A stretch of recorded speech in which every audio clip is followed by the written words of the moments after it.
Nếu có một nơi nào trên thế giới mà cái chuyện ít ăn thịt không phải là phong trào, không phải là trào lưu sống xanh, cũng không phải là khẩu hiệu bảo vệ môi trường thì nơi đó chính là Bhutan.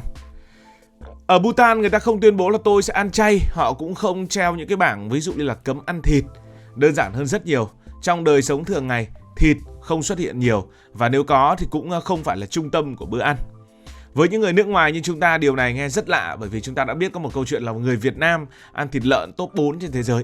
Nhưng với người Bhutan, đó là chuyện hoàn toàn bình thường. Giống như việc sáng dậy thì phải đánh răng hay là chiều về thì phải bật bếp lên mà nấu cơm. Đầu tiên là tư duy của người Bhutan.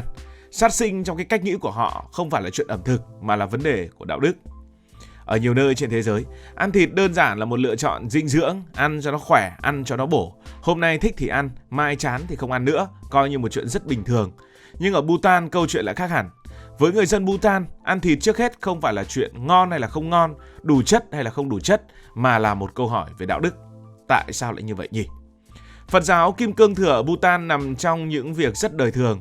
Đó là cách người ta nói chuyện với nhau, cách đi đứng, cách đối xử với con vật ở trong nhà, với cái cây ở trước cửa. Và trong suy nghĩ đó, sinh vật nào cũng có sự sống, sinh vật nào cũng biết đau và cũng có quyền được sống trọn vẹn cho đến khi tự nhiên khép lại vòng đời của nó. Vì thế khi một con vật bị giết để làm thức ăn, người Bhutan không chỉ nghĩ đơn giản là mình được no bụng. Trong đầu họ thì có thêm một cái suy nghĩ khác với chúng ta. Suy nghĩ này là đã có một sinh mạng phải chấm dứt vì bữa ăn của ai đó. Cảm giác ấy không phải là tội lỗi dữ dội khiến người ta dằn vặt, mà là một sự nặng lòng rất âm thầm. Nhưng chính cái nặng lòng đó khi được lắng nghe mỗi ngày sẽ dần dần làm người ta ăn ít thịt đi lúc nào không hay. Điều quan trọng là không ai ép buộc họ phải sống như vậy, không có luật nào phạt nếu ai đó thích ăn thịt. Chỉ có một chuẩn mực chung được truyền từ đời này sang đời khác, rất bình thường thôi. Nếu không thực sự cần thiết thì đừng sát sinh. Và khi một đất nước đủ chậm để nghe theo chuẩn mực đó, việc ăn ít thịt trở thành một điều tự nhiên, một điều hiển nhiên, chứ không phải là cái sự ép buộc gì cả. Thế nên có một điều rất dễ nhận ra nếu bạn quan sát ở Bhutan, đó là bạn gần như không bao giờ thấy cảnh giết mổ động vật trong đời sống thường ngày. Không có những lò giết mổ. Không phải vì người Bhutan không ăn thịt, mà cũng không phải vì họ không có nhu cầu, mà vì đất nước này không quen với hình ảnh đó.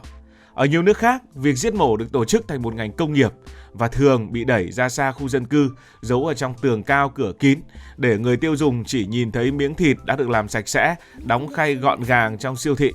Nhờ cách đó thì cái mối liên hệ, cái cách suy nghĩ giữa ăn và giết gần như là không tồn tại khi mà bữa ăn đã bày ở trên bàn của chúng ta. Và khi mà chúng ta lấy một cái miếng thịt ở trong siêu thị, mua miếng thịt ở trong siêu thị hoặc là cái miếng thịt ở chợ về thì cũng không phải nghĩ đến cảnh con vật đã bị xử lý như thế nào. Ở Bhutan thì ngược lại, người Bhutan thì không muốn tách hai việc đó ra.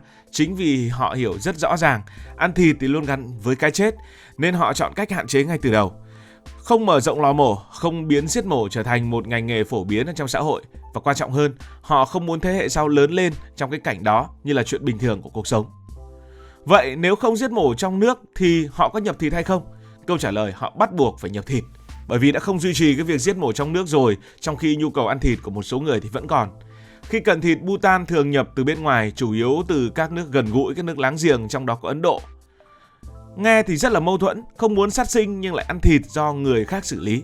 Nhưng với người Bhutan, đây không phải là việc trốn tránh trách nhiệm hay là gì đó, mà là cách để giảm thiểu sự dính líu trực tiếp vào việc sát sinh.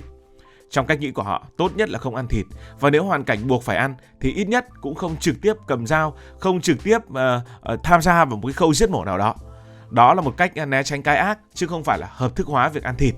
Và khi một xã hội như vậy đã đủ lâu thì việc ăn thịt tự nhiên trở thành một thứ phụ, có cũng được mà không có cũng chẳng sao. Một giải thích khác đưa đến góc nhìn của chúng ta về đất nước Bhutan liên quan đến mặt địa lý. Thì Bhutan là một nơi sống giữa núi cao dốc đứng, thung lũng hẹp, mùa đông thì dài và lạnh. Trong điều kiện như vậy, chuyện nuôi gia súc số lượng lớn để lấy thịt thì cũng không hề dễ. Nuôi đông thì khó, vận chuyển thịt tươi thì lại càng khó hơn, còn bảo quản thịt trong thời tiết khắc nghiệt thì cũng là một câu chuyện không hề đơn giản. Thế nên thịt tự nhiên trở thành thứ không tiện, không dễ và không phải lúc nào cũng sẵn. Ngược lại, thiên nhiên lại ưu ái cho họ những thứ khác. Rau củ chịu lạnh trồng rất tốt, rất là ngạc nhiên. Ví dụ như là họ có một cái loại ớt. Ớt ở Bhutan mọc nhiều đến mức đi đâu cũng thấy, ăn bữa nào cũng cay, cay đến mức trở thành linh hồn của ẩm thực. Rồi là bò yak, sữa bò yak cho ra sữa, bơ, phô mai đều đặn. Ở đây là sữa là chính, chứ còn thịt thì họ cũng ít khi đụng đến thịt bò yak. Những thứ này vừa dễ bảo quản, vừa hợp với khí hậu, lại cung cấp đủ năng lượng cho cuộc sống trên núi cao. Cứ như vậy, một bữa ăn đã hình thành rất tự nhiên. Đạm không đến từ thịt thì đến từ sữa, năng lượng không lấy từ mỡ động vật thì lấy từ tinh bột, từ rau, từ chất béo ở trong phô mai, ở trong bơ. Khi mà cả đất nước đã quen với kiểu ăn đó suốt hàng trăm năm, thậm chí là cả nghìn năm, thì họ không còn cảm giác thiếu thịt nữa, bởi vì chúng ta ăn quen rồi mới thấy thiếu, còn họ ăn chưa quen thì họ không thấy thiếu. Với người Bhutan, ăn ít thịt không phải là chịu đựng hay là hy sinh gì cả. Đơn giản thôi, đó chỉ là cách ăn hợp lý nhất với nơi họ đang sống. Thế thì người Bhutan ăn cái gì? Nhìn vào ẩm thực Bhutan, chúng ta sẽ thấy rõ một điều, thịt chưa bao giờ được đặt vào vị trí trung tâm của bữa ăn. Món ăn quốc dân của họ là món ớt nấu với phô mai. Người Bhutan có thể ăn món này ngày này qua năm khác, tháng này qua tháng khác, bữa nọ sang bữa khác mà không thể thấy chán. Ở nhiều nền văn hóa khác, ở nhiều đất nước khác, thịt gắn liền với sự đầy đủ, có thịt là có tiệc, có thịt là ăn ngon. Nhưng với người Bhutan thì suy nghĩ đó gần như không tồn tại. Một bữa ăn được coi là đầy đủ khi nó làm người ta cảm thấy thoải mái, cảm thấy ấm người giữa cái lạnh của núi cao, cảm thấy nhẹ bụng và cảm thấy yên tâm ở trong lòng. Khi thịt không còn là biểu tượng của sự sung túc, nó tự nhiên trở thành một thứ thiếu quan trọng. Và khi cả đất nước không thần thánh hóa cái việc ăn thịt thì cũng chẳng có lý do gì để mà phải chén thịt thường xuyên cả. Hạnh phúc của Bhutan nó là như vậy. Ở nhiều nước thì hạnh phúc gắn liền với ăn ngon mặc đẹp, cái câu cửa miệng. Nhưng Bhutan thì hạnh phúc của họ kiểu khác. Bhutan nổi tiếng với khái niệm là hạnh phúc quốc gia, là đất nước hạnh phúc nhất ở trên thế giới. Nhưng điều người ta không để ý đến khái niệm này, đó là cái khái niệm này thì thường nó không gắn liền với việc ăn uống của người Bhutan. Với người Bhutan, ăn uống không phải là một việc quá hệ trọng. Ăn uống là một sắc thái của tinh thần.